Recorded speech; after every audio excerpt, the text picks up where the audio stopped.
welcome back to episode 10 of the podcast. My name is Robbie Cassidy and I'm your host today. And today we're going to do a Q&A. So I put out a question and answer box on Instagram during the week, and I'm just going to go through a couple of the questions now. I put a few questions together because I got some similar ones, and I'm just going to talk through them today. A couple of answers, won't be too long, and hopefully will provide you some value in terms of, we're going to talk about breathing techniques, the necessity for mobility, why is it important in rugby, and then why is it important as you get older, and then on top of that, things on like warm-ups and cool-downs. So to start it off, we'll start out with, why is mobility important for rugby? Now, rugby is obviously a very high contact sport, so there's a lot of things you have to take into account, but it is the general benefits of mobility for rugby are similar across all sports as well. Now, when you take rugby into account, you are looking at maybe the warm-up side and the recovery side a small bit more, but it is, as I said, it is similar across a lot of sports. So firstly, warming up properly is going to be extremely important in any sport, and particularly for rugby as well, because of the positions that you put yourself in during the game, and then what's asked of a player during the game as well, with the collisions that they have to go through consistently for 80 minutes, and then on top of that, the high speed of the game as well. So running, stepping, jumping, landing, all that type of stuff as well is included. Now, why is mobility itself important? So you can look at it initially in the warm-up before you go out on the pitch, where you're doing your isolation and compound exercises. And what I mean by that is you're working on specific joints or working on specific parts of the body before you go out, just to get them warmed up and get the joints moving. That also improves your body awareness, okay? And body awareness is going to be a huge one, and you'll hear me talking about it in other podcasts as well, but it's so important in sports. And it could be one of the most important aspects of injury prevention in sports. So body awareness, if you think of it from landing from a jump, if you were coming down from a jump and you were landing wrong, if you had the awareness, if you didn't have good awareness, you're going to load your knee as you're coming down. But if you have good body awareness and good body control, you'll be able to dissipate the force and the load coming through, and you'll be able to change the position of your body to accommodate that. Because if it's a lot of force and your knee is the primary stabilizer, you'll find that the knee will give out in some situations. Now, obviously, this is more so if you're fatigued, but body awareness really comes into that. And what I mean by that is knowing where to shift your weight and knowing where to put load when you're coming down from a jump, when you're landing, when you're cutting, even when you're going through a tackle or when there's somebody hitting you. So that body awareness is tying into everything that we will talk about in terms of mobility, but especially in terms of the warm-up. Okay, so if you're going through your warm-up, you're doing your normal like isolation exercises on the mat, and you're moving to your different compound ones, and you're moving around. But then when you actually get out on the pitch, because for sports, mobility has to transfer from just being inside. You can't just be inside doing it. You need to move out onto the pitch and then work your mobility exercises into your warm-up. Now, mobility has to be counted as mobility and movement. It can't just be mobility by itself. So if you're going to be out on the pitch, you have to practice your different steps, your different jump landings, your different cuts, stop, starting, acceleration, reverse, everything has to be taken into account, and it can all be put under that mobility side of things. So when you look at it broadly, it is movement. And if you're going to be doing movements on the pitch and movements that you're going to be in a chaotic environment like you would be in sports, it's important to make sure that you're practicing those just before you go out so you can warm up to it. And that'll improve your alertness, and it'll improve your awareness of your body when you're out on the field as well. So you'll be better able to take load and be better able to move around on the pitch afterwards. And it's really important for that. And that, well, you'll hear me talking about it later on. That's why a warm-up is so important as well. Now, moving on from a warm-up and why mobility is so important then as a recovery tool or recovery strategy, this is where you really get a lot of benefit, especially when it comes to rugby, because of the chaotic environment, because of the amount of hits that you're going through and the amount of collisions, the amount of impacts, and what you're putting your body under, the stress. Let's say even in the gym, the recovery aspect of mobility is going to be so important. So when you're actually sitting down and you're going through your mobility exercises after your session, okay, or after a training session, or at night, or throughout the week when you're not training. What you're doing is you're bringing more circulation to the area, okay? So you're bringing more circulation to the joint, and then you're bringing more nourishment to the joint as well. Remember that the body heals through movement. So if you have an injury in an area, just resting alone isn't going to recover that injury. It'll recover it, or it will rehab it to the state that you're in, which is resting. But when you get back out in the field, that's such a change of an environment that your body won't be able to handle that. So it's really important to use different exercises and movement exercises during the week and bring your body and your joints through range of motion to take down that pain sensitivity and really nourish the joint and bring nutrients to the joint. Now that obviously goes hand in hand with good sleep and good hydration, and I go through recovery strategies in another podcast if you are interested in that, just the one right before this actually. So that includes obviously your sleep and your hydration, and all that has to be done, but the actual movement itself and movement of the joints and movement of the body is really what's going to heal it and really is going to take down that pain sensitivity. It's going to let your nervous system recalibrate and figure out what it needs to focus on, and then it's also going to let your body figure out what it needs to focus on and what it needs to cure and what it needs to work on. So your recovery you can use as a tool during the week to get the body right again, and it's so important to do that. Now on top of that, looking long term, when you're looking at, you could nearly say that it's nearly more important long term than it is in the short term for rugby, especially when you're younger, but because of the fact that you take so many hits and you get so many small injuries and niggles, that as you get older, it's important to take care of those. And it's important to get a better understanding of how your body reacts to different situations. So how it reacts to getting hit and what it's like, how you can actually work on that and how you can recover yourself. And then as you get older, you want to bring, because of the fact that you have had those injuries when you were younger, you want to bring more nourishment to the joint, and you want to reduce the risk of, or reduce the effects of osteoarthritis as you get older by bringing the joint through its full range of motion, by nourishing the joint and the cartilage, and then by bringing more circulation to that area as well. So you can see how as you get older, and that's in any sport, it's not really just rugby itself, it's just rugby was the example given to me this week or in the question. So that's really any sport, especially as you get older, it becomes more important, because you won't be going through the same environments. You're not going to be bringing your body through the same range of motion and through the same impact and through the same load. So it's important to take the time to spend 10 or 15 minutes a day to actually help your body recover and just make sure the joints are moving through their full range of motion. So long term, it's such an important, it's a really good tool, and that's for any sport. So anyone that's listening to this should really start working on that, and it's going to help you. It's going to help your posture. It's going to help your pain as you get older. And it's going to help you feel better in general. It's going to give you more energy, because you're not going to be in as much pain, and because your joints are going to feel fresh. They're going to feel like they've been worked, but they're actually recovering themselves. So by starting a routine when you're younger, you can work through then as you get older, you'll have a better understanding of your body. You'll have a better idea of exercises to use, what works and what doesn't work for you. And you'll have a better idea of your breathing mechanics as well, and how that plays into it, because obviously the more you do something, the better you get at it, and the more knowledge you gain in that topic or task. So moving on from there, how does mobility and movement exercise help with back pain? It was another one that I got. Now, back pain is such a common condition that people get, or such a common complaint that people have, and there's so many things involved in it, and because I won't go into massive detail on back pain itself right now, because I've done a podcast on it. If anyone wants to check it out, it's called The Pain Experience, and it's maybe 4 or 5, but it goes through all the different things that are contributing to pain and what they may be, and what you can handle yourself or what you can take care of yourself to reduce pain. So if you listen to that podcast, you'll have a better idea of what it is. And just a really brief kind of run over of it. Pain itself doesn't exactly mean that there's an injury. It means more that there is a threat.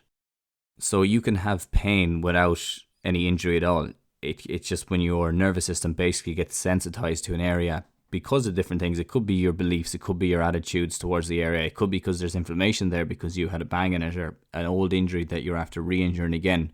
And that could be kicking up pain. Or it could be because, as I said there, a couple of beliefs. It could be your stress that's in your life and you're sleeping poor and you're getting pain around these sensitized areas as well.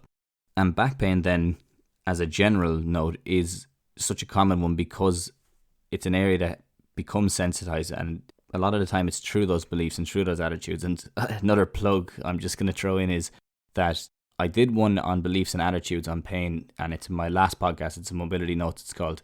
And I go through the different things about what it is, how beliefs and how attitudes towards something can actually affect your experience. So mobility and movement exercises, what they can do is they'll take down the sensitivity around the area because you're bringing the joint. First we should go to the fact that it's going to, similar to rugby and long-term recovery, it's going to nourish the joint and bring circulation to the joint. So that's going to improve joint function overall. And then it's going to take down the sensitivity that you may have built up over time in that area. The nervous system sensitivity or peripheral sensitivity be just at the point, okay? So you can take that down because you're going through movements in a controlled environment. You're taking the time, you're practicing your breathing, and you're improving your beliefs around that area as well.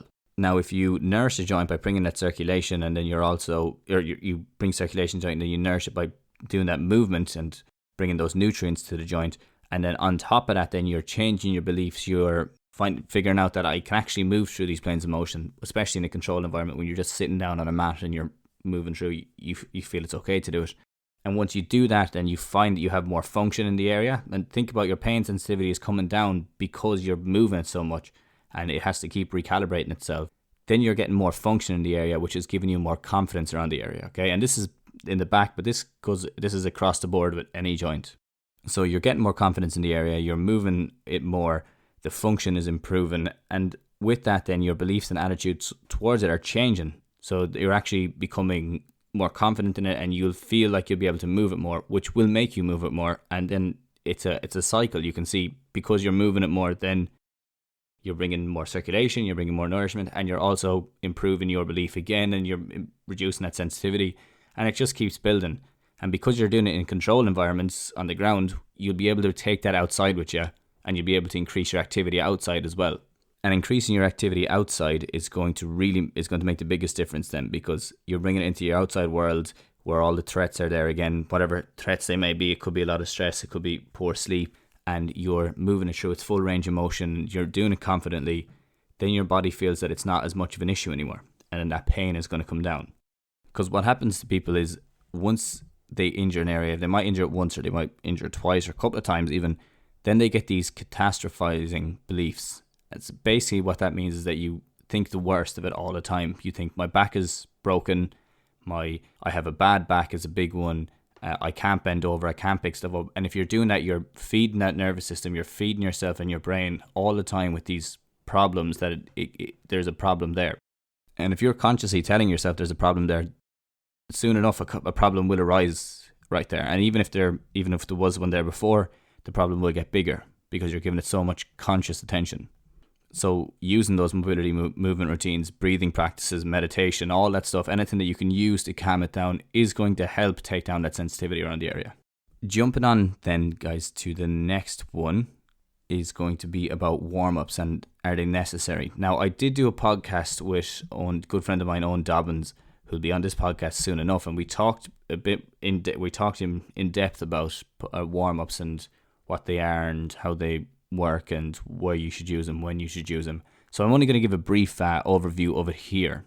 But warm-ups are going to be important for certain sports and certain situations because the obvious ones about they increase your muscle elasticity, they increase your blood flow, they increase your heart rate, they kind of bring you up to the level they progressively do it over time, so it's not such a shock to the system. And then over time, because you're doing that, you'll become more alert and you become in the zone or more focused. So it plays both ways. You think body and mind, not just body itself. Now, if you are looking at the body itself, when you go out on the pitch and you start doing a warm-up, you're running, you're jumping, you're landing, you're practicing all these movements, you're going to be more likely to do it in a game because you've practiced them before. So there again, you're picking up that, progressively increasing that pace over time. You're doing it. You're not going to just do a spin out of nowhere or a sidestep out of nowhere if you've never practiced it before. Well, you might, but you're obviously going to be more likely to do it if you've practiced and if you've warmed up on it. And also with sprints and reverse and backpedal and stuff like that, you're getting your balance right and you're getting your proprioceptive system right, so you know where your body is in space. You're going to be more comfortable as well, obviously. So it's what you're doing is you're progressively increasing your activity over time, and it can be up to 15-20 minutes depending on what you want to do, as long as you're making it challenging. And there's actually a lot to be said, and I'm just going a small bit off topic here. There's a lot to be said for a warm-up in GAA. The running in and out, hand passing the ball in and out, is good at the first 2 minutes when you're getting the blood flow up. But outside of that, it's such a learned environment, and there's no chaos in it at all, and there's no avoiding people, there's no figuring anything out, that it's actually not supposed to be as beneficial as you would think, because you've initially got the warm-up, let's say, for the first couple of minutes where you're actually lifting your heart rate and your everything is coming up and you're increasing your alertness. But once you get to that point, if you're still going in and out, you don't have to avoid people, you don't have to avoid tackles, you don't have to do anything like that, then it negates the point of it, because then you're moving from a body to a mind side of things.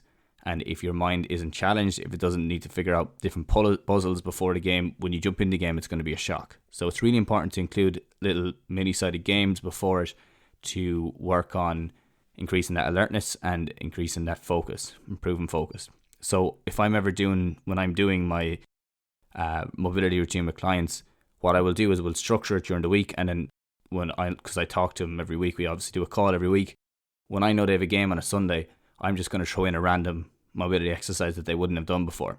And the idea behind that is that when they actually do it, they have to think about it a lot more, and it lets them recalibrate and refocus what they're doing and makes them more aware of their body, because they have to figure out a new movement.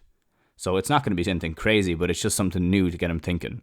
So that's why it's important on the pitch. And then when you look at why it would be important then in a gym session, because if you walked into a gym and you load up the bar and you're going for a max squat of 150 kilo and you have done nothing before it, you can only imagine how that's going to go for you. Such a max effort, you're high risk of injury, high risk of a muscle tear, high risk of failure as well, because you haven't built up to it. You don't know what you're feeling like that day. So that warm-up gives you a bit of time to get your focus right and warm up to the weight that you're lifting and improve yourself gradually. So increasing that muscle elasticity, increasing the amount of power you're putting out, and increasing your nervous system reactiveness as well, which also ties back to the football. And reactiveness is like your ability to, reactiveness in a gym session, what I mean is like your actual power output. But on a pitch, it's like getting past somebody or stepping around them or reacting to a ball coming. Now, the last one I'm going to touch on is breathing through your nose. Is it essential all of the time, or when is it not essential? So another plug, I did cover breathing in depth in another podcast, and I think it was on number 2 or 3. And I talked about all this stuff, so that's where this question came from specifically. So is it necessary all the time? Well, yes, mostly it is, because your mouth is for eating, your nose is for breathing. So you're supposed to be breathing through your nose all of the time. Now, the reason for that is because there is a filter in your nose, basically, that filters out any bacteria or viruses that are coming in. And then there's also gas produced in your nose. On top of that, when you're breathing through your nose, it warms the air to come into your lungs, and you get better transfer of oxygen then across because it's already warmed. Now, on top of that, then the gas that I just mentioned there, that nitric oxide that's in your nose, it's not in your mouth. And nitric oxide is a vasodilator, so it basically makes your veins bigger, and it improves your lung capacity as well. So it's also going to improve that transfer of oxygen. So you can't get that from breathing through your mouth, and it's only produced in your nose. So if you're not getting enough of that, you're going to have higher blood pressure, and you're going to have a higher heart rate as well, because it's going to be under stress a lot more. Now, the time that you would breathe through your mouth, it would be if you were gassed, like completely gassed after running. It is faster to take in oxygen through your mouth a lot of time. Even though it's not more efficient, it can be faster, or it's not as effective. It can be faster. So there is a time when you're gassed to actually catch your breath for a couple of minutes or a couple of seconds, and breathing through your mouth is probably the easiest way to do that. So as much as possible, you are focusing still on breathing through your nose, but if you have to, you can breathe through your mouth as well. And then there is antiviral properties in that nitric oxide gas as well, that if you're breathing through your nose, so it does reduce symptoms of colds and flus, people that breathe through their nose. And there was a recent research out on the effect of it on coronavirus, and If I'm not mistaken, I think the nitric oxide itself had an effect on the coronavirus, and it was either you had less symptoms of it or you were less likely to get it if you exhaled more nitric oxide from your nose, which means you're just breathing from your nose generally.